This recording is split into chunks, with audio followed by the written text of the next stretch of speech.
PR পদ্ধতির প্রশ্নটা হচ্ছে, আমরা পাবলিক মিটিং করেও বলেছি, ঐক্যমত্য কমিশনও বলেছি, মাননীয় চিফ ইলেকশন কমিশনারকে আমরা গতবার এসে বলেছি। আমাদের বক্তব্য সুস্পষ্ট, এই জায়গায় দাঁড়িয়েও আমরা ব্রিফ করেছি, ব্যাখ্যা দিয়েছি। পিআর পদ্ধতিটা হচ্ছে বাংলাদেশের জন্য নতুন হলো, বিশ্বের জন্য নতুন নয়। ওয়ার্ল্ডের 170টি ডেমোক্রেটিক কান্ট্রির মধ্যে 91টি কান্ট্রিতে পিআর পদ্ধতিতে ভোট হয়, নির্বাচন হয়। সে পদ্ধতির মধ্যে কেউ মিক্সটা নেই, কেউ অন্য পদ্ধতি, 6-7টা পদ্ধতি ওখানে আছে। এখন বাংলাদেশেও আমরা বলেছি বিগত 53 বছর পলিটিক্যাল ক্রাইসিসের অন্যতম প্রধান কারণ হচ্ছে ন্যাশনাল ইলেকশন কেন্দ্র করে অনেকগুলো ক্রাইসিস হয়েছে। এখানে আমরা যদি সামনে আনি, কেন হয়েছে? এখানে কালো টাকার ব্যবহার হয়েছে, সন্ত্রাস, কেন্দ্র দখল, এই জাতীয় বিষয়গুলো, অনিয়ম, অনেক কিছু হয়েছে। সেই জায়গাটা যদি বন্ধ করতে হয়, আমরা বেস্ট পদ্ধতি মনে করি পিআর পদ্ধতি। তাহলে বিগত দিনের যে ট্র্যাডিশনাল যে ইলেকশন পদ্ধতি, এটা ফেল করেছে, ব্যর্থ হয়েছে বলে আমরা মনে করি।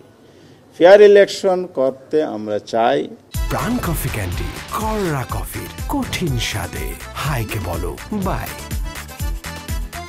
প্রাণ কফি ক্যান্ডি, হাইকে বলো বাই। ইলেকশন কমিশন চায়, সরকার চায়, দুনিয়াবাসী, বাংলাদেশের প্রতিটি মানুষ চায়। জামায়াত ইসলামী সবসময় ফেয়ার ইলেকশনের ব্যাপারে সোচ্চার ছিল। এই জন্য আমরা কেয়ারটেকার সিস্টেমটা চালু করেছিলাম। কেয়ারটেকার সরকার পদ্ধতির প্রবর্তক জামায়াত ইসলামীর তৎকালীন আমির প্রফেসর গোলাম আজম, তিনি এটা ফর্মুলা দিয়েছেন। এটা সংবিধানেরও অন্তর্ভুক্ত হয়ে ইলেকশন হয়েছে একাধিক। সেগুলো কম্পারেটিভলি সুষ্ঠু হয়েছে বলেই রাজনৈতিক মহলও আছে, দেশের জনগণও মনে করে। তা আমরা এই জন্য মনে করি যে ফেয়ার ইলেকশনের ব্যাপারে অলওয়েজ আমরা সিনসিয়ার ছিলাম।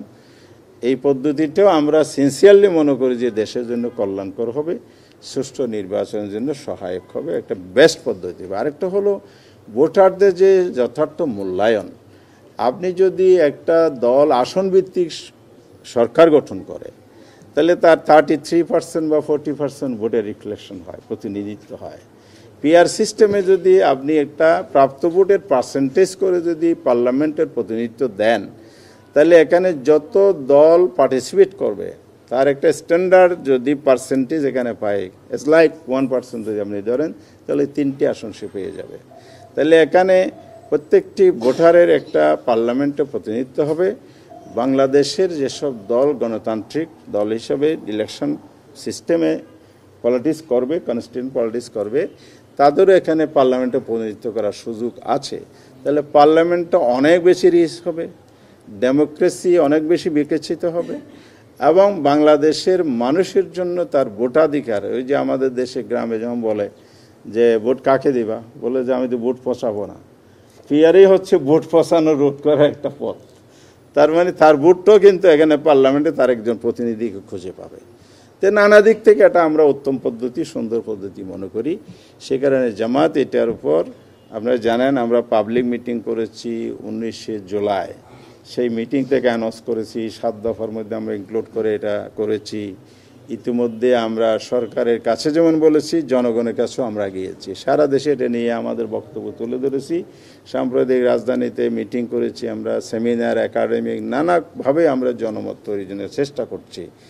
এখন যদি আপনি বলেন এটা সবাই চায় কি না, সবাই সব কিছু নাও চাইতে পারে। কেয়ারটেকার সরকারকে সবাই চাইছিল?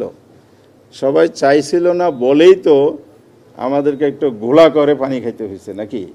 96 সালে যদি পানিগুলা না হইতো, তাহলে বাংলাদেশে আমি তো মনে করি আজকের ক্রাইসিসটাও তৈরি হইতো না। সেই সময় যদি এই সুন্দর সুন্দর সিস্টেমগুলো যদি সহজভাবে নেওয়া হতো, তাহলে বাংলাদেশটা পলিটিক্যাল সিস্টেম অনেক বেশি এগিয়ে যেত, পলিটিক্সটা অন্তত প্রাতিষ্ঠানিক রূপে এগিয়ে যেত। সেই জায়গায় ব্যর্থ আমাদের ঘটেছে। সেই জন্য আমরা মনে করি সবাই চাওয়া না চাওয়া এটা বিষয় না, জনগণের চাওয়া না চাওয়া বিষয়। এটা কি জাতির জন্য কল্যাণকর? এটা কি জনস্বার্থ হবে? না আমার দলের জন্য আমি একটা স্ট্যান্ড নিলাম, যেনতেনভাবে ক্ষমতায় আসবো, আবার কেন্দ্র দখল, পুরনো স্টাইলে ইলেকশন করে আমি একটা পার্লামেন্টে জিতবো। তো তো এইটা কোনটা চায় জনগণ? আমার মনে সেটা চায় না। বিশেষ করে জুলাই বিপ্লবের পরে মানুষের একটা নতুন আকাঙ্ক্ষার তৈরি হয়েছে। মানুষ আসলে ফেয়ার পলিটিক্স চায়, আগামী দিনে একটা সুন্দর পলিটিক্যাল সিস্টেম এবং ব্যবস্থা চায়। সেই জায়গা থেকে আমরা মনে করি বাংলাদেশে এখন যারা পিআরের পক্ষে মত দিচ্ছেন রাজনৈতিক দল হিসেবে, সে জামায়াত ইসলামী সহ বাংলাদেশের থ্রুআউট পলিটিক্যাল পার্টি ঐক্যমত্য কমিশনে তাদের প্রস্তাব দিয়েছে এবং রাজনৈতিক প্ল্যাটফর্ম থেকেও তারা একসাথ হয়ে এক প্ল্যাটফর্ম থেকে এই বক্তব্য তুলে ধরেছেন। সুতরাং এখানে যদি কিছু দল না চায় তাহলে কেন চায় না এটা ওনারা জবাব দেবেন। কিন্তু আমরা আশা করব যে সবাই মিলে যেন দেশের ভবিষ্যৎ চিন্তা করে, বেটার কিছু চিন্তা করে, ডেমোক্রেসির কথা চিন্তা করে, ভোটাধিকারের চিন্তা করে, এই বেস্ট পদ্ধতিটিকে যাতে সবাই গ্রহণ করে নেয়, এটা দেশের জন্য মঙ্গল হবে।